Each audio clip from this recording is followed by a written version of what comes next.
and welcome to Onesies, the podcast of one season wonders and blunders. My name's Andrew. My name's Emily. And this season, we are talking about Freaks and Geeks, the 1999 Paul Feig, Judd Apatow NBC show. NBC. 1 hour comedy, teen comedy drama set in the early 1980s. This is episode 5. And so we are talking about episodes 9 and 10 of the show. And we'll be kicking it off with The Diary, which is not an episode all about Martin Starr, which I was told it was. I cut that out, so not to embarrass myself. I apologize. I guess this won't make it in either, folks. It might. So, all right. So let's see. Did I actually mark any of my items to talk out? Oh, yes. Apparently I did. Okay. I have 3. I didn't mark my 3 things, but I took a lot more notes for this one.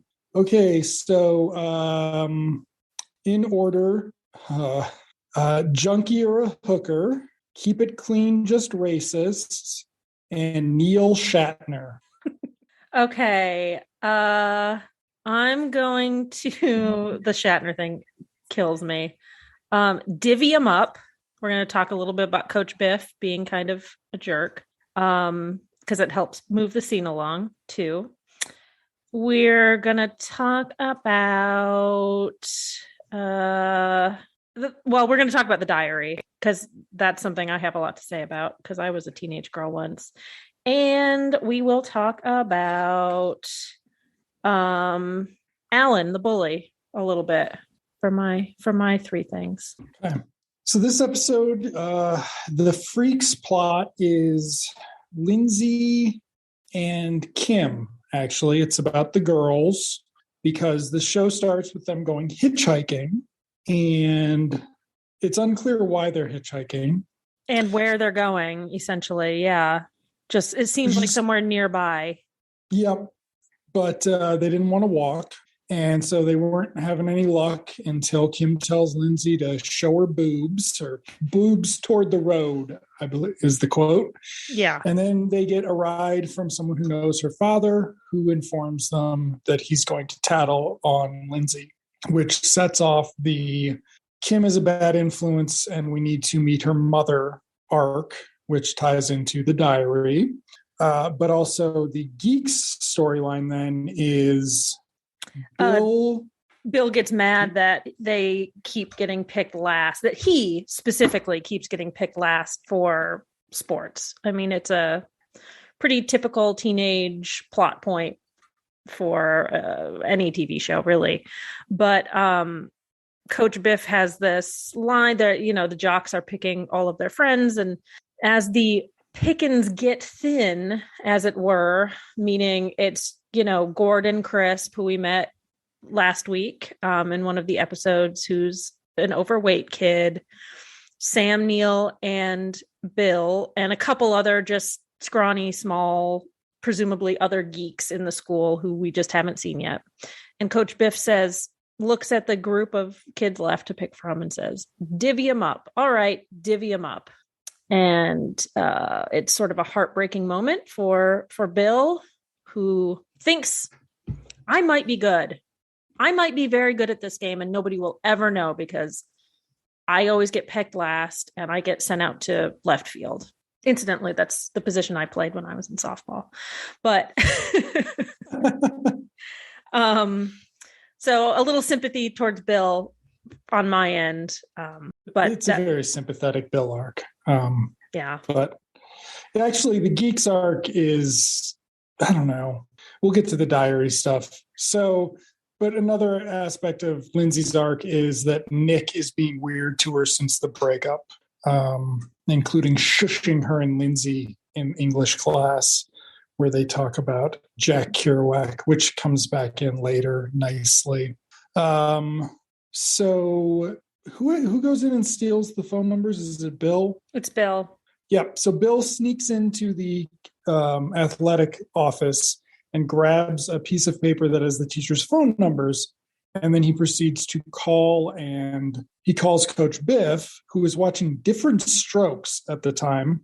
in a very lonely bachelor's existence, and tells him that he is Gordon's father and he wants Gordon to get, and Gordon really wants to play. And so Coach Biff should put him in, presumably thinking that somehow all ships will rise if he puts Kim in, or Gordon in. But then Kim's mom thing goes really quick too. Like it's in the first 15 minutes that Kim's mom is over having dinner with Lindsay's mom and dad.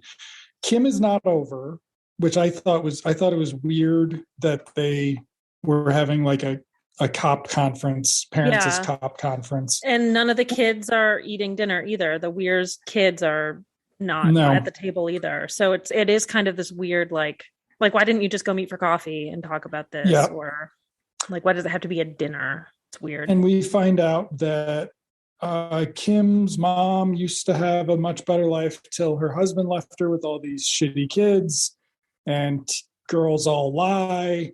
Oh no, it's not all these shitty kids, because the older brother was a perfect angel. It's just Kim. Oh, it's just Kim. It's just Kim. And that's why I think the mom is talking so badly about girls, being such a misogynist about her daughter, who just happens to be, a confused, angry girl, seemingly, because she's lying. Yeah, she's having sex and doing drugs. But, there's something going on potentially that we'll see later that causes her to react that way. The mom's not a perfect angel. But yes, the mom is going on and on about how terrible Kim is. And the only way she knows all of these things about the sex and the drugs is that she reads Kim's diary. And that gives Dad the brilliant idea that maybe they should read Lindsay's diary as well.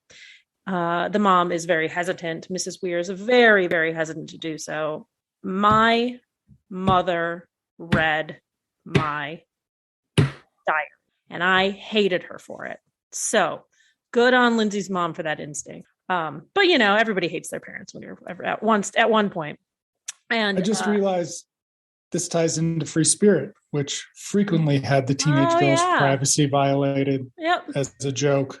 Cool. This, however, isn't a joke. It's a rather dramatic plot point, and the mom instantly regrets having read the diary.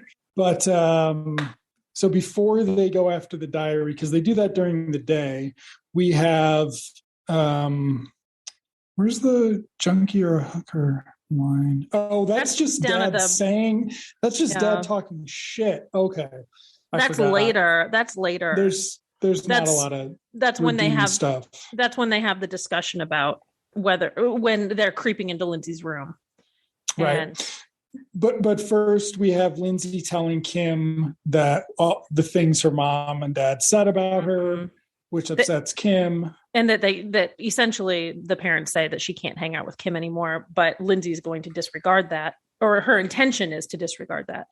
But Kim gets so upset, not necessarily about what the parents said, that she kind of storms off. But she is upset. She is upset about it. But we find out later that it's maybe not so much about what the parents said, and maybe more about Lindsay not having defended her. And so then also Bill does not get picked for the baseball team. So we find out that the Gordon dad's plan backfires. So and what will they do? Gordon gets picked and refuses. He doesn't want to play shortstop. He wants to play left reserve, right? So he essentially sits out on the left field while Bill does whatever work is needed. He doesn't want to play sports. Poor Gordon, used as a tool, but he still gets what he wants, which is fine. But that leads Bill to his second glorious plan, which is to prank call Biff again. This time with a different tactic. Yeah, different tactic.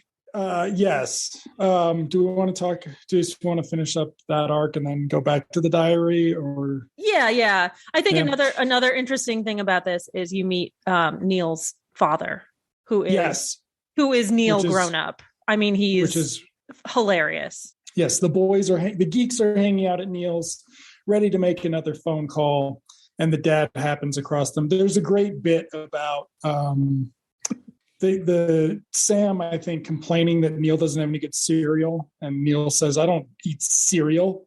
All I have for breakfast is coffee. I just have my coffee." And they're just like, "No, you don't." Like, but then Dad comes in and tells them about the prank calls he used to do, which is where the keep it clean, just racist bit comes in. Yeah. So there's also. The dad's also like, "And don't do any heavy breathing," to which Bill responds, "Heavy breathing? That's a good idea." That's another one of those things. I was telling my husband about this today, where they have this kind of running thing. And we've talked about it the last episode too, where, or last episode of the podcast, where the kids just take like random advice from people and they're like, "Oh yeah, that's a great idea." Like, it's so funny. But this is like the opposite when, he says, "Don't do it." And Bill's like, "Oh yeah, heavy breathing. That's great."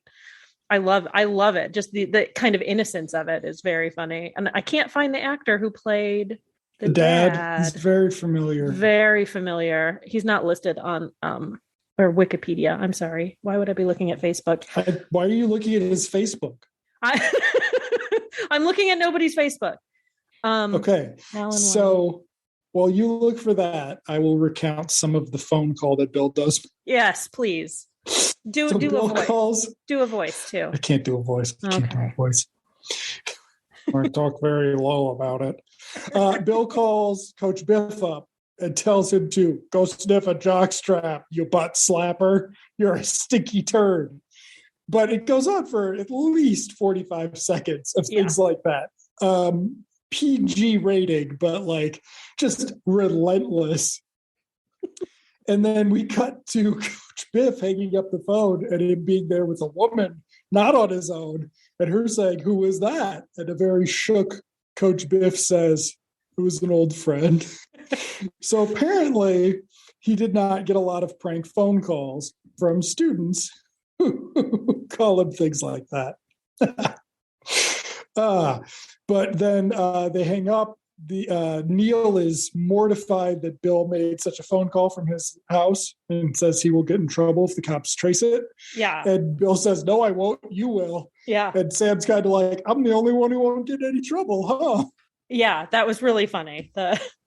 The realization that Neil has that he's going to get in trouble.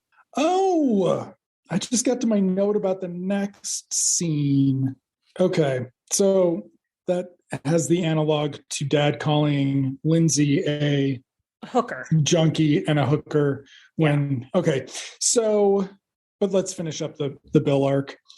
Okay, so the way Coach Biff handles this is he brings in the entire gym class to sort of audition so he can figure out who did it. So he has memorized, presumably, because there was he wasn't recording the phone call. He has memorized what this prank call said and written it down, and has each of the students, the male students in his class, read this script to him in various voices, in various tones of voice.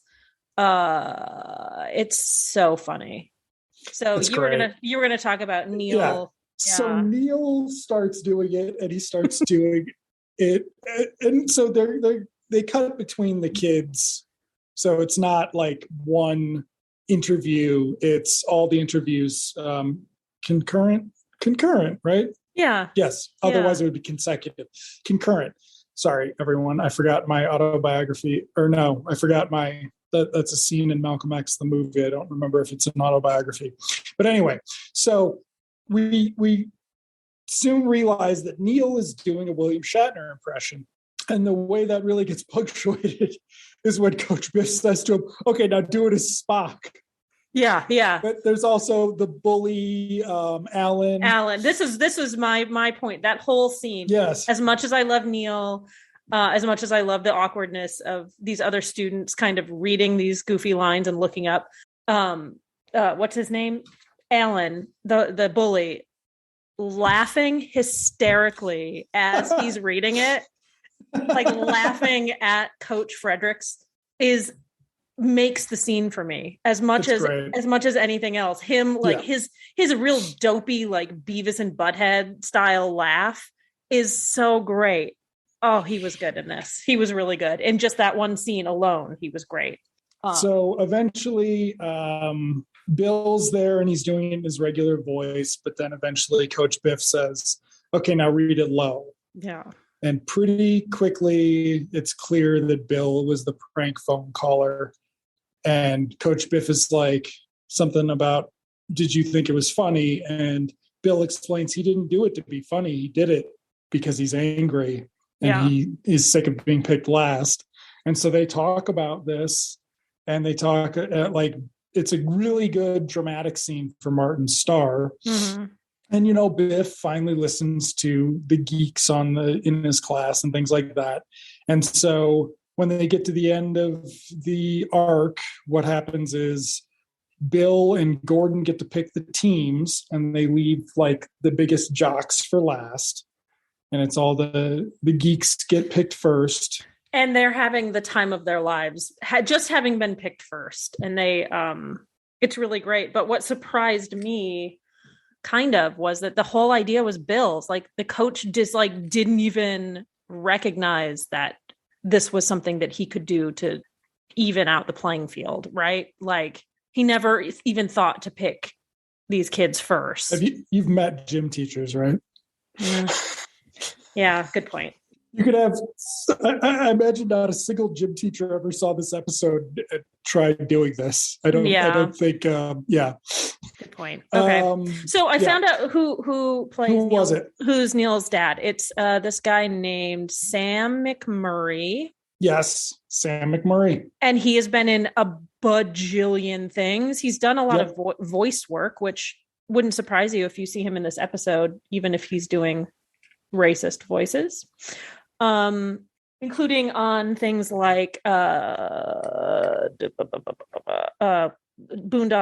and Rugrats and all sorts of things. Like he's been in all sorts of things. NCIS, Desperate Housewives, State of the Union I've never heard of. He was in the TV version of what's the lady baseball thing?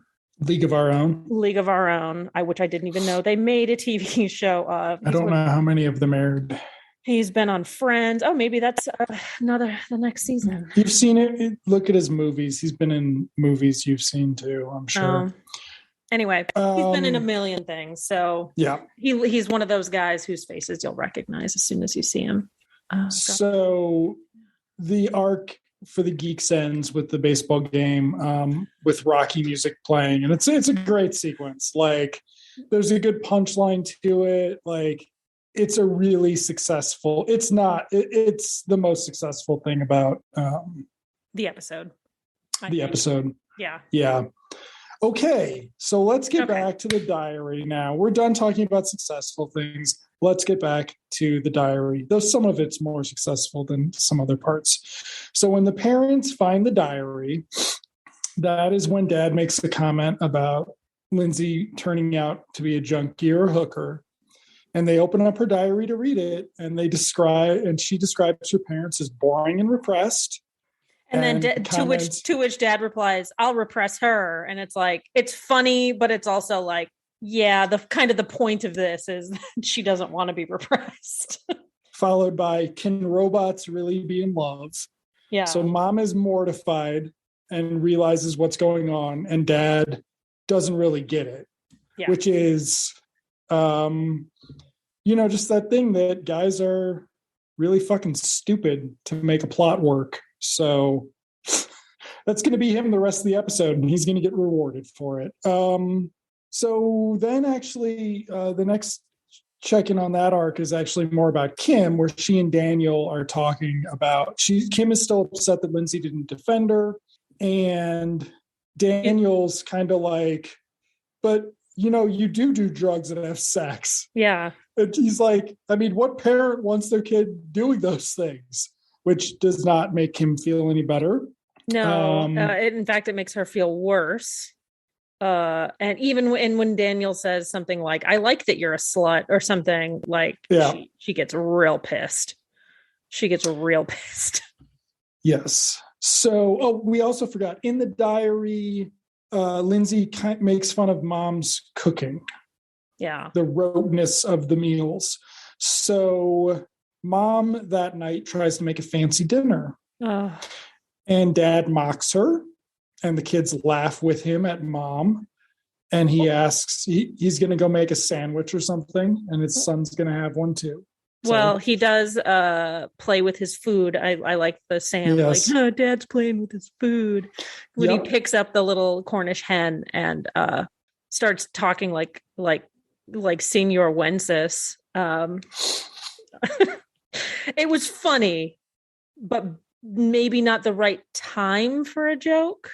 It was a good joke, but a wrong time for the joke because he was mocking his wife. So when he gets up to go make himself a good dinner of an American sandwich, she says, "Can you help clear the table?" And he says, "Nope, that's your job."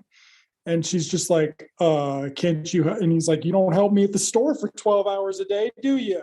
And that's actually where that's the extent of the development of their relationship. He'll get rewarded for that later. So let's see. Next up, we have Kim and Lindsay, English class. Or is it Spanish? Oh, no. Okay. Yeah. It is English. But Daniel has talked to Lindsay about trying to make up with Kim because Daniel's sick of Kim complaining to him. It's not for the benefit of their friendship. It's so Kim will get off his tip, right? Exactly. Like, what a dick. Exactly. She's driving me crazy. Driving me crazy.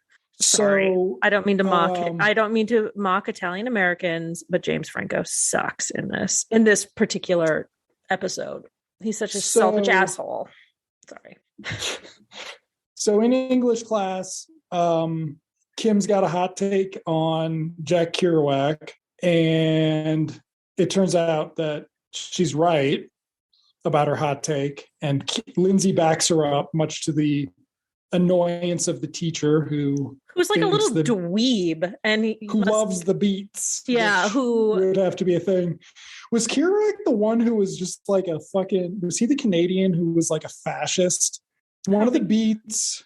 I don't think whichever one was born in Canada and moved here was just like Henry Kissinger sycophant, like so pro-war that when you read about the beats, you're just like, how is this like a good thing?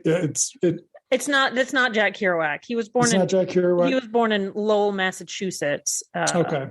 One of them is from Canada, and he was and like they even commented on him being a pro-war fascist, and it's just like they were just like, but it's fine though because he's a white guy, so we're all cool. Anyway, after class, Lindsay's like, "Do you want to hang out at my house?" And Kim's like, "What about your parents?" And Lindsay's like, "What about them?" So they're going to be friends. Yeah. So very nice. Daniel is thrilled. He gives Nick a high five about this or something. But what we don't know is back at home, mom and dad are about to make up because dad tells mom that he loves her like a pot roast, and he does appreciate everything she does for him. So they fuck. They have a nice afternoon fuck. And it's the most enthusiastic Canada Joe's ever been about fucking because he knows he never has to help clean the dishes.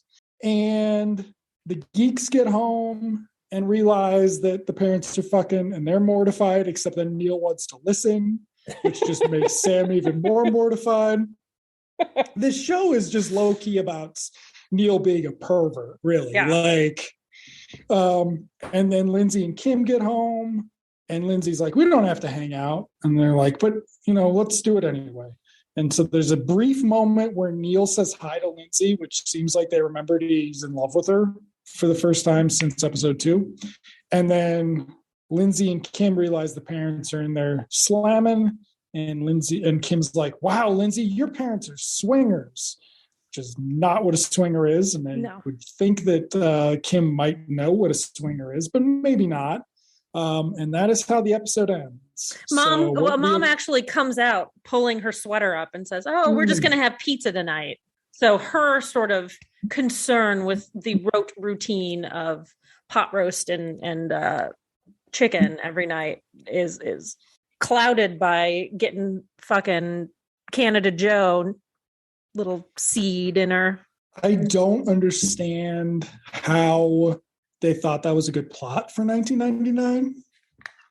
I really don't understand how we were doing I'm not going to help you with the dishes. Let's fuck. My life is harder than yours. Yeah. Fuck me as a reward. Yeah. 1992, sure, there's an episode of Mad About You about that. But yeah, that was a disappointment. But the sports thing was really nice. That was a pretty nice arc. The Lindsay and Kim thing is interesting, and it has echoes in the next one, because the real problem with the show, and I was actually thinking about this morning, is there's still no reason for these people, the freaks, to be friends, right? There's still no reason for Lindsay to be friends with the freaks. And so she and Kim have just become friends because they're the only two girls, presumably, but they never had they have absolutely nothing except their present experience that they can talk about, because they're this is the first time we've ever established they're in a class together. There's been nothing like that. So the next episode really emphasizes friendships, I guess, would be one way. If we had watched it in a different order, there was an episode that kind of established their friendship a little bit better. Okay. So we'll see that in the future. When it's too late. Okay. So next episode is called Looks and Books. Looks and Books. So Looks and Books, I don't have as many notes on. I watched it twice, once earlier today. I'm also not a huge fan of this episode, but there's some good Bill and a little bit of good Rosso. So I'm excited about it. So my whole takeaway from this, and a large point that will encapsulate kind of the whole episode, is every main character whose experience we see is having some sort of mini existential crisis. I also have Disco Ken and Friends with Fenders. And I had a 42 in there. Must have been the Mathletes thing. But there's other things we can talk about too. What are your three things? My three things are, let's see here. I don't know what that note is. That's weird. My first note will be car insurance in the 80s, or car insurance in 1980, W.C. Fields, and Baby Wallace. So I don't know what Baby Wallace is. That'll be exciting. It'll be a surprise for later. Okay. Yes. But the episode, go ahead. We do need to talk about how it opens. Okay. It opens with two non-jock, non-freak, non-geek guys, which are not in the show very often, going up to Lindsay and saying, "If I give you a joint, will you have sex with me?" Yeah. And then they laugh at her and give each other high fives for doing that and walk away, presumably because freaks have sex and smoke pot. But that's never really emphasized later. There's a lot of continuity to this one. And actually, if this episode had been episode 4, if they'd done this Mathletes plot in episode 4, I feel like it would have been a lot more effective. But then we get the car thing real quick. Yeah. Which is the freaks have got a gig for the band, but they need Lindsay to borrow her parents' station wagon to drive the shit around. And I have a point about that, because this all happened so quickly. How are you going to cram 1, 2, 3, 4, 5, 6 people into a station wagon and still have room for all the equipment that they're picking up? I think all of this could have been avoided if, the people who needed to be there were there and everybody else was superfluous, wasn't in the car. The whole car accident thing could have been avoided. But that's me looking at it from outside. Looking at it from outside, not from inside the car where Seth Rogen's farting, which is one of his big moments. He's in this episode. He wasn't in last episode. They mentioned him in last episode, but he actually has a bunch of bits in this episode.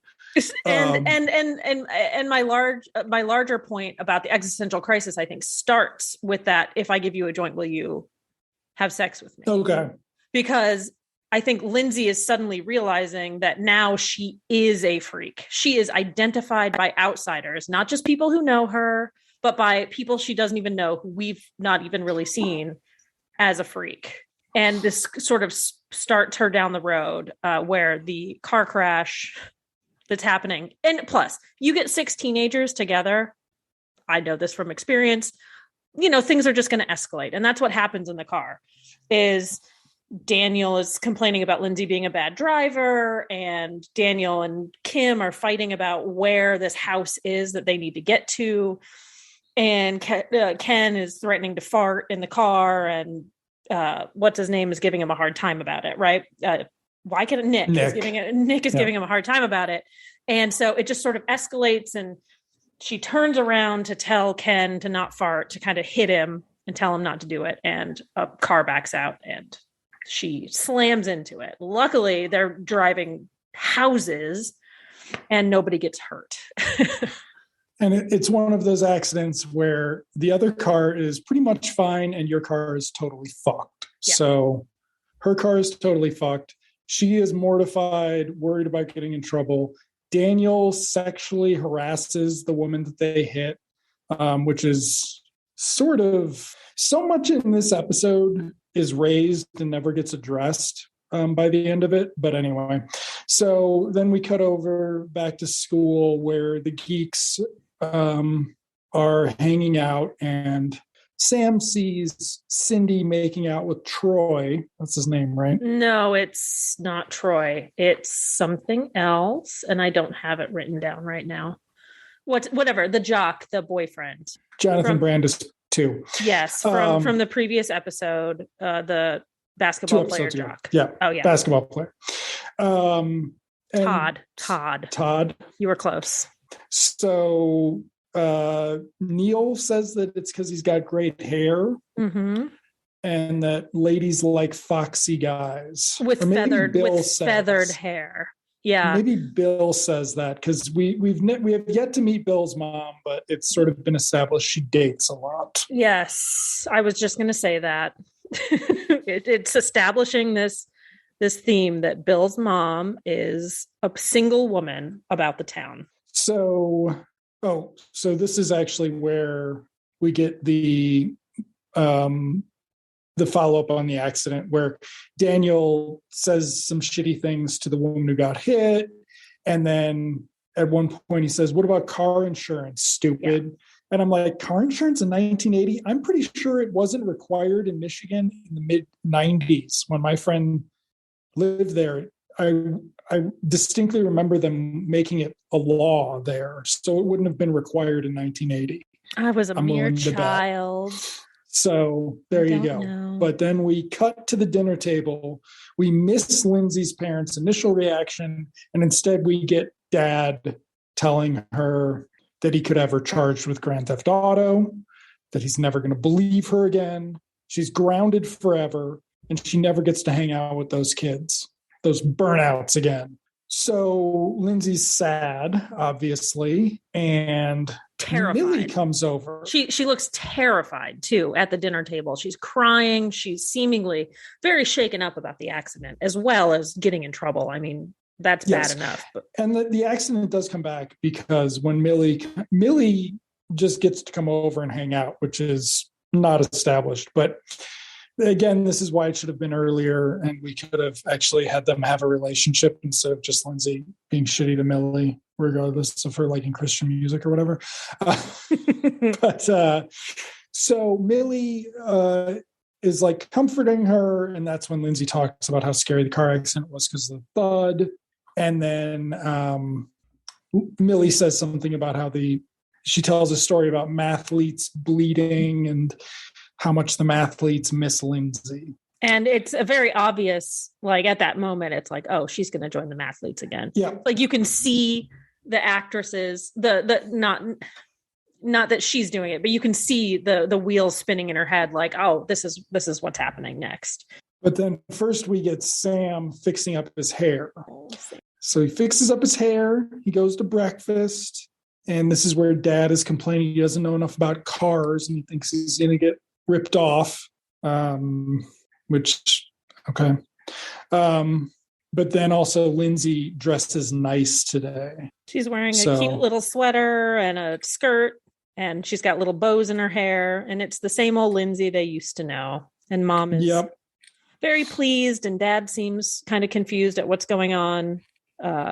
And she kisses them both before she leaves for school. And she goes in with Sam. I kept expecting a Sam and Lindsay scene this episode because it needed one, and there really wasn't one. Yeah. But they get to school, and Rosso sees them coming in and says something like, "Don't the Weirs look nice today?" And they're like, "Thank you, Mr. Rosso." Yeah. And then Lindsay runs into the freaks who start making fun of her. And she explodes at them. "It's all your fault. I'm sick of you guys getting me into trouble. You're fucking losers. Just because your lives are going nowhere doesn't mean that mine is." She really goes to town. She's still really upset. And she kind of gets teased by Ken, like, "Oh, is your dad mad?" And Daniel makes some comment about her being on her period, which was probably just James Franco. Ad lib. And to which Lindsay freaks out, like really freaks out at him, and essentially calls him stupid. For making such an obvious finger quote joke. That was hard. That was hard. I don't like that. I don't like when people fight, but whatever. That's me. But then they get to lunch, and we stick with the freaks who are talking about what they're going to do with their future. And they keep calling Lindsay, essentially calling her a bitch. Like, what does she know? Like, who is this? Just because she's a stupid smart girl doesn't mean we're going to amount to nothing. And they're really trashing her. And it seems in the moment like they're really upset with her about her turning her back on them. But later it turns out something a little bit different. So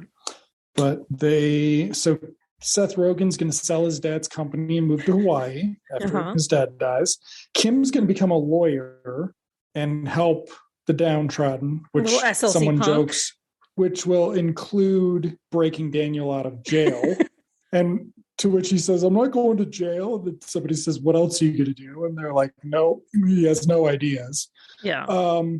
And then Nick says he's going to be a lumberjack DJ. First, Nick says, "You guys, this isn't about the crash." Oh, that's right.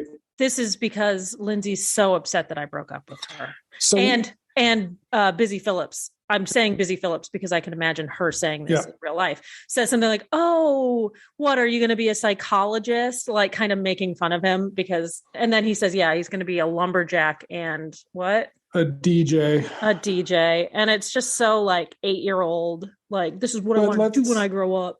Let's not forget that this is not what happened with why they broke up. Yeah. So it's either a retcon or just yet another reason not to like anything about Nick. No, it's another reason not to like anything about Nick is that he's trying to control the narrative of the situation, and now Lindsay's not there to defend herself, so he can make shit up.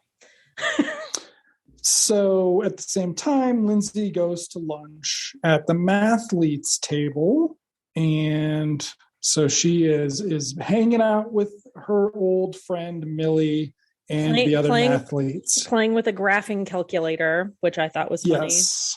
But what does Lindsay need a calculator for? She's the human calculator. Then there's the geeks. So at the geeks table, it was pretty interesting because Gordon is there. Yeah. And so's Harris. Yeah. So they've expanded the geek universe to include these two regular series regulars, which is great. Yes. But it does raise the question of when they established Harris initially, he was too cool to hang out with them because he was older. He's no longer too cool to hang out with them. But Harris has a really good scene later, actually. Yeah. So Cindy comes over for a pencil because she's too cool now to carry a pencil. And she makes fun of Sam's hair that he spent so much time on. And so he feels bad. But Neil's like, "Well, you need to dress different." And they're like, "What the hell do you know, Neil?" And Neil says, "Well, I dress myself and I know I look." But they call him a ventriloquist dummy, which I think is hilarious because he's so little in his sweater vests. He's so cute. I dress well and groom myself. Yeah. So at dinner that night at the Weirs, Sam wants to go shopping for clothes. He doesn't want his mom going with him. And But she'll buy him Garanimals, which I think is funny because I don't think they make clothes for older kids. Maybe they did in the 80s. That's just like baby clothes, Garanimals. But Lindsay tells her parents she's going to join the mathletes again. So the next, that follows up with Lindsay going to the math teacher who is unable to put her first chair or what first block. Instead, she's going to be in the reserves, but they're going to get her back. And so this is where Kim and Daniel fight because Kim's going to go to class and pay attention, but Daniel just wants to fuck during the day, get her that extra biology credit. Ugh. And okay, so this is where we establish that all of the mathletes except for Millie are fucking gross human beings. So Lindsay's telling math jokes, but then the new superstar shows up, Shelly. And so they start talking shit about the freaks and about how Kim's pregnant and whatever. They were probably all high when they got in a car accident. Yeah. And it's just Shelly. The other mathletes are kind of defending her a little bit. Lindsay. They get shitty later on though. No. So yeah. The mathletes are mean girls. But then Lindsay's response to this is to go tell so Lindsay does not like Shelly. And she goes to the math teacher and says, let's cut the crap. You need me in first block if you want to win. What's the point of having a team if you're not going to win? Yeah. And it's very competitive. It's a side of Lindsay we haven't seen before. She wants to kick Shelly's ass at math. Yes. She wants to show up her teammate Shelly. Yeah. Which is present, but like never really goes anywhere. Yeah. It gets lost. Quite a few things this episode get lost. But then Sam's back at the mall, back at the shop where what's his face worked. Jason Schwartzman's worked. Yeah. But he's not there today. And so they're dealing with there. Joel Hodgson. Yes. In all of his adorable glory and that terrible wig. Oh, I love him to pieces, but that wig is awful. And he says, do you want to be a stud or do you want to be a super stud? And Bill, perfect. Martin Starr, perfect. Sam, super stud. You want tell him you want to be a super stud. As he's shoving a pretzel into his face. Because he can't eat in the store. Outside. Yeah. It is again, this is the Martin Starr scene to watch, to look out for. But the stud or super stud thing was great too. Sam, go for super stud. Go for super stud. I love it. And I love that Joel says, hey, guy, you can't eat in here. I like that he calls him guy. I don't know why I love that so much. It's so stupid. But he sells Sam on a Parisian night suit. It's going to be all the rage. And it's a blue leisure suit. Yeah. I don't know. He gets made fun of in so many ways for wearing this. And most of them are funny. Some of them are not. Yes. Yes. Oh, that's right. There's just the vast homophobia that they somehow make worse as it goes along. But so then we go back to the Lindsay's arc where she's going to get placed in first block. And the way they're going to do it is they're going to bump Millie. She doesn't get placed in first block, though. She just gets put on the team. Shelly's still in first block. Well, first block's 4 people, though. It's not like first position. It's the first team because Lindsay goes before Shelly later. Okay. Maybe I misread it. Okay. But anyway, so Millie gets bumped, but Millie's like, that's fine. I don't mind. It's for the good of the team. It's for the good of the team. And it's going to get Lindsay back into her life. Yeah. So then we cut to... is it Sam in the mirror? Because I have a lot to say about that. Yes. Sam in the mirror. And this is also the W.C. Fields. Yeah. Yep. So we're in Sam's bedroom and he's got the suit still on the hanger and he's dancing around. It's a montage of him essentially spinning around with holding the suit in front of him, dancing and practicing, saying hi to people and hey, why don't we get out of here? It is he's being schmoozy to himself in the mirror, and it is adorable. It's so cute. He's such a wee little guy, and he's trying so hard to look grown up and cool and smooth, and with his feathered hair and his leisure suit. It's so cute. And I watched it the second time this morning and I was giggling. It was adorable. On the wall in the background, in addition to his 1941 poster, is a big W.C. Fields poster. It's giant. It's a huge poster. It's another one of the sure jads of the production design for Sam's bedroom. I'm just like, okay, guys, you bet. Who did the best frat comedy? Okay, so then we're going to cut to Millie and Lindsay. This also sort of doesn't go anywhere either. That Millie is actually upset she's getting bumped, but she's going to do it anyway. She's going to be okay with it to keep Lindsay in her life again. Yeah. And Lindsay gives her shit for not cleaning her room, to which Millie says, I did clean my room. I just cleaned it. Yeah. And then we cut to Lindsay going home and talking to Mom about how she's going to kick Shelly's ass. And Mom's like, oh, is she from the other high school? And she's like, no, she's, on my team. What are you talking about? And Mom says, are you having fun? And she's like, yeah, of course. Of course I'm having fun. So apparently season 0 Freaks and Geeks was just Lindsay being a shit on mathletes for a year. Yeah. And like Millie being her stooge and doing damage control. So apparently that's what her freshman year was like or whatever. But then we cut to, is it the next day when Sam comes into school in his outfit? And he is feeling himself at first, stomping down that runway in his high heel boots, which they never address. He's got address the boots. He would have had to buy those too. Little platform heeled boot, and he's feeling himself and he's finger gunning people. Hey, how's it going? And we cut to reactions of like a billion reactions. I feel like there's tons of them. People laughing at him, people looking at him confused, and slowly his confidence diminishes as he's walking down the hallway. Which is someone says Elvis hasn't left the building, which was good. That was Sam Levine. That was Neil, I think, who said that. Well, then Neil follows it up with saying that it is a jumpsuit like his grandpa wears in Florida, and it's for people who are too lazy to put on pants. Yes.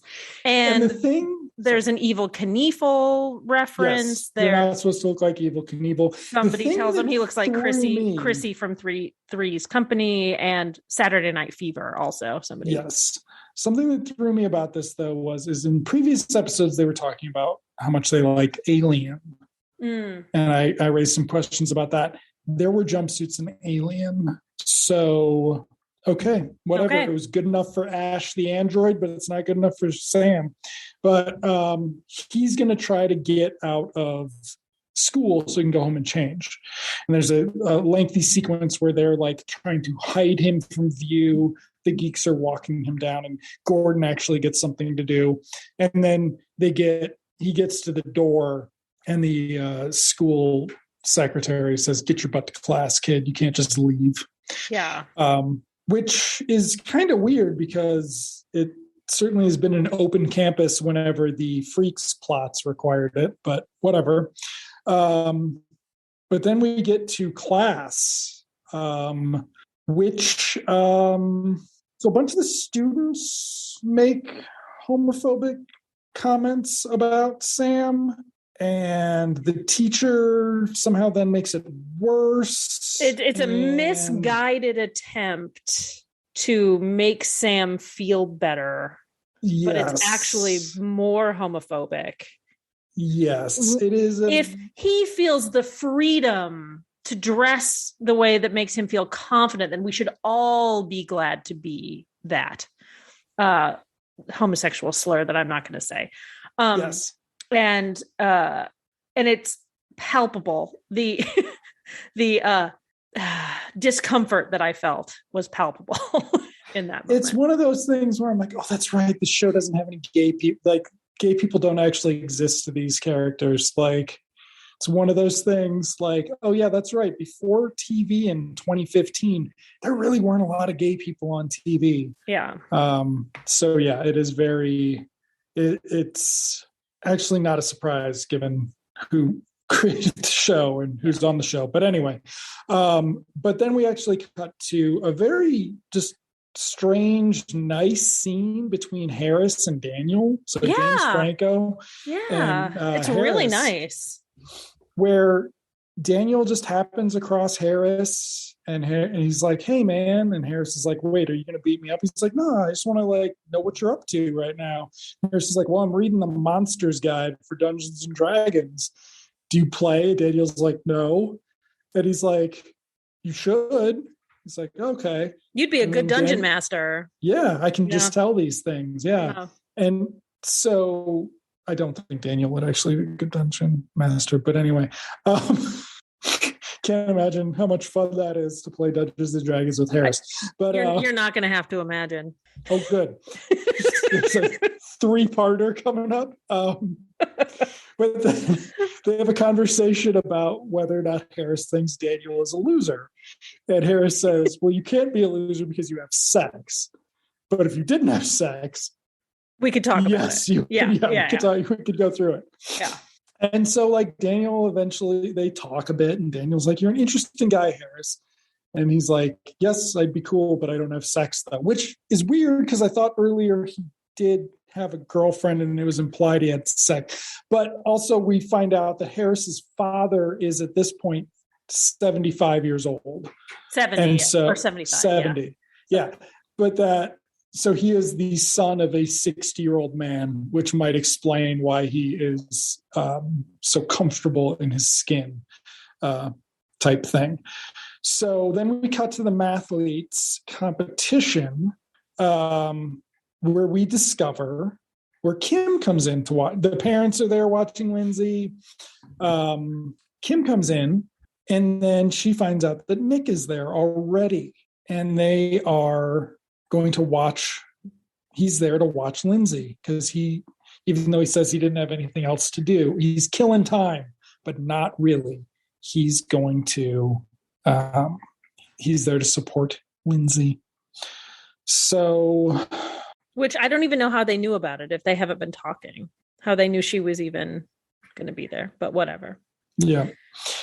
So, toggle over to Sam's arc where Alan is bullying him with homophobic slurs. And Sam is going to finally defend himself, which Alan is thrilled about because now he really gets to beat him up. But then Rosso finds them or happens upon them. And Sam tells Rosso he just needs a ride home. So the rest of the it's going to be split between Rosso and Sam and then the mathletes. Lindsay and mathletes. Yeah. So first at mathletes is Lindsay kind of being shitty to Shelley, and then the freaks hooting in the back for Lindsay. And most importantly, the parents turn around because these are the kids, again, that she's not supposed to be hanging out with, and see the freaks.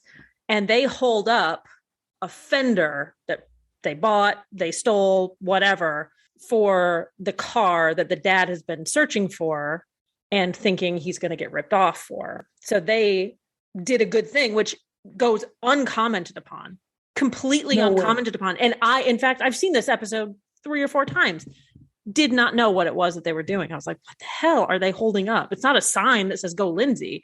It's the fender that the dad needs. So this is their way of making amends to Lindsay and making amends to Lindsay's parents, which I thought was not get addressed. Which I thought was very nice. Yes. I thought it was a cut scene. It was so nice. And again, goes They cut it clearly. Yeah. So that was my freaks with fenders. Yeah. I was so sad that didn't get more attention. Did we miss the other 2 showing up too? Because they're all there at this point. So we missed them coming in. It was sort of a surprise, I guess. Yes, they must have.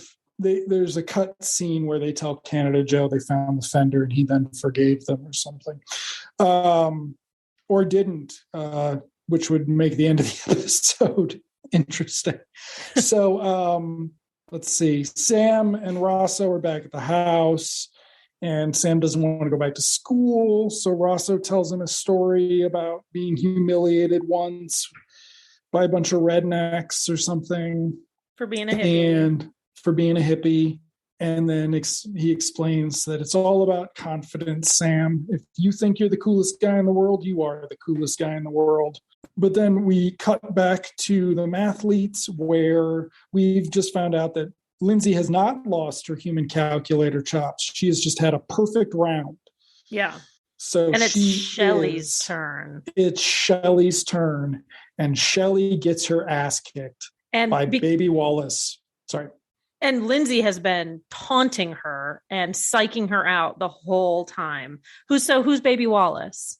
Wallace from I can't remember. Percy Daggs the third, I think, is the actor's name, but he's from Veronica Mars. But This was 5 years before that, and he's a wee child. Aww. So yes, it was cute, and Shelley gets her ass kicked, and then at the sleepover, the mathletes sleepover, that's when the other mathletes girls are talking about how Shelley has it coming. Yeah. So cool. They're cool. But then Sam is having a sleepover with the geeks that also wasn't mentioned anywhere. They don't invite Harris and Gordon though. Yeah, I had a friend in high school whose brother I had a huge crush on, and anytime I had a sleepover at her house, the brother would be gone. Like, he would be having a sleepover at his friend's house. So even though we know that the mathlete sleepover was pre-planned, I wonder if it was like, Sam, this is a good time to invite your creepy friends over. So because Lindsay's not here for them to hit on, and by them I mean Sam. Neil, yeah. Yes. He's just hanging out outside the parents' bedroom, hoping that they get it on. But they have a conversation that maybe Rosso's cool. And Martin Starr's thing is, wait, you seem cooler already, Sam. Like, maybe Rosso's right. You seem cooler already. What a good supportive friend. But back at Millie's, Lindsay can't sleep, and so she's going to go home. Yeah. And Millie's like, to use the bathroom? And Lindsay's like, no, I can't be a mathlete. It's just not who I am anymore. And so she goes out, and after saying, we'll always be friends, to which I said, really? Because treated her like shit and didn't really, okay. Again, if this had been episode 3 or 4, or if this arc had been in episode 3 or 4, it would have been a lot more effective than the Nick romance arc. Yeah. Nick the stalker arc. But Lindsay happens upon the freaks hanging out in front of the convenience store or something. And Kim is trying to get the boys to go see a foreign film because they're not dummies. They're going to go see the new Fellini that the Brady's were to go see in Free Spirit. But they don't actually mention the name of the movie. But there's a whole bunch of like that hacky, like, oh, you mean I have to read it? To read it? I'll read a movie for you, I guess, Kim. That's Daniel's redemption arc, is that he tells Kim he'll read a movie for her. Yeah. But I think there's some lines about, is Nick still talking about the breakup? But he brings it up somewhere else too. But then when Lindsay gets her, Seth Rogen says, can we borrow your dad's car? Which is more successful than it should be. Yeah. But then they go off to hang out and go see the Midnight Movie, which is a foreign art house film, because that's how it was in 1980s suburban Detroit, I think. And everything is right with the world. And presumably in the cut scenes, Canada Joe has forgiven the geeks or the freaks. And so Lindsay won't, have the cops called on her, which seems more likely than anything else with how the episode has played out. But I mean, my last note is this would play a lot different if the athletes didn't suck, right? Like, of the two friend groups, the freaks are less toxic than the mathletes at this point. Yeah. So that's cool. they might get her into trouble, but they're not. She won't lose her soul. Yeah. But my whole larger point about the existential crisis is that Lindsay is suffering from it in this 42-minute span that we're watching her, by like, these freaks get me into trouble and they do these bad things that she doesn't necessarily want to do. But she kind of gets dragged along. So she's going to join the mathletes, and then she realizes that she's not one of them anymore either. So she's going to go back to these other people. But in her existential crisis and her leaving the friend group, the freak friend group, they all, except for Ken, and Nick, I guess. So it's just Kim and Daniel have this existential crisis of their own, where James Franco realizes through conversation that he doesn't know what he wants to do with his life. Kim realizes that she could do more if she put her mind to it. And ultimately, again, the redemption for them is unmentioned in the episode, except for the fact that they hold up this fender. And so they all kind of have resolved themselves to like, oh shit, we did the wrong thing. And they don't actually say that they're sorry, and they don't actually get their moment of glory. And then on the geek side, I guess, Sam is having his own little crisis, right? Where he wants to be attractive to women. And his only way to do that apparently is to completely change who he is. And even so, Gordon even says, like, my mom says that you should just be happy with what God gave you. And, he doesn't have a resolution either, except that the leisure suit was such a massive failure to make him cool, because it's not who he really is. But he never really gets that redemption of discovering who he is. But he's 14, so he still has a whole life ahead of him. Maybe next week he'll have that thing. It also been a great time for Maureen to come back, but no, apparently she doesn't do that. Yeah, I mean, they were, again, besides the sort of, I don't even know, like the homophobia as punchline era of comedy that we are still in, of white male comedy that started in 1975 and continued in full spirit until about 2016. We're still firmly in there. Other than that, like, I think if it had come earlier, it would have been better. Lots of missed opportunities with character development. Like, this is one of the first episodes that's felt like so obviously something got cut. Like, very obviously the Fender thing got cut, right? Like, what did we miss? Who found the Fender? Was it Daniel or was it Ken? Like, how did they know that they needed the Fender? Yeah. Like, is there a cut scene where Dad is getting, the mechanics are making fun of Dad for not knowing about cars, but it's Ken's dad's body shop or something? Yeah. Is it Daniel's dad's body? Like, where's this resolution? Yeah. And then, so that's a bummer that wasn't in there, but also not super surprising given.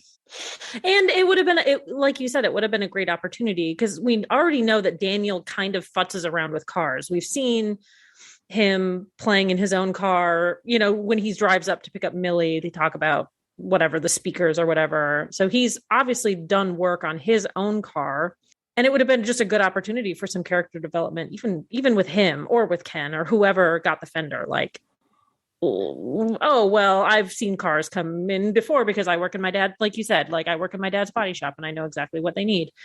It was a missed opportunity there. Yeah, which is unfortunate, especially for Ken, because we haven't seen hardly any of Seth Rogen in this whole series that we watched. So then he will go on to be Judd Apatow's leading man. So interesting. Well, that I don't know if he was too busy. I don't remember him existing before 2005, but he did. So yeah, I mean, it's, not far from the worst of Freaks and Geeks, far from the most problematic on Freaks and Geeks.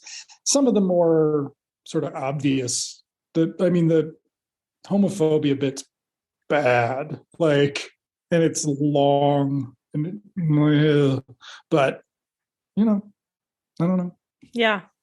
Not too excited about this one. Maybe next week we'll have some better episodes. So what do I have? Looks and books. So The Garage Door is next, and Chokin' Token for next week.